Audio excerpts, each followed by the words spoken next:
Assalamualaikum warahmatullahi wabarakatuh. Keterampilan berbicara menemukan sumber-sumber bacaan dan merekonstruksi topik teori dasar keterampilan berbicara. Baiklah, saya Afifah Rizka Ramadhani, NIM 2001629.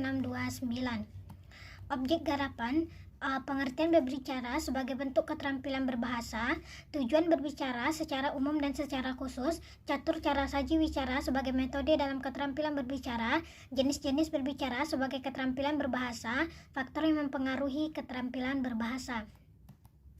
Yang pertama, pengertian berbicara sebagai bentuk keterampilan berbahasa.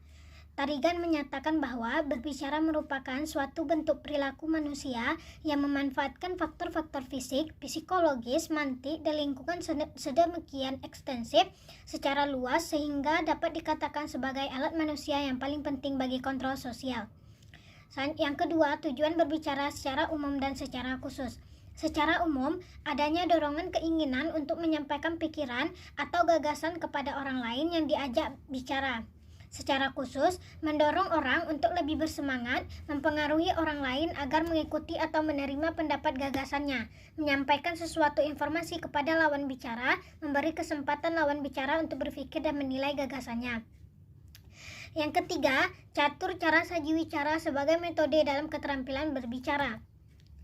Dalam kegiatan berbicara, ada 4 metode berbicara yang disebut dengan catur cara saji wicara, yaitu metode serta-merta, metode menghafal, metode naskah, metode ekstemporan. Yang keempat, faktor yang mempengaruhi keterampilan berbicara.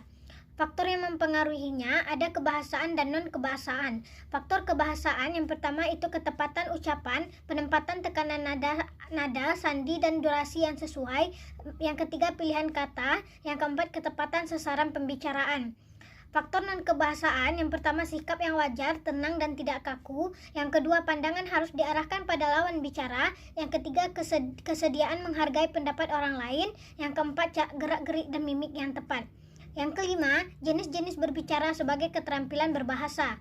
Menurut Musabah 2012, keterampilan berbicara dapat dibagi menjadi beberapa jenis, antara lain yaitu sebagai berikut: bercerita, debat, diskusi, wawancara, pidato, ceramah, dan percakapan.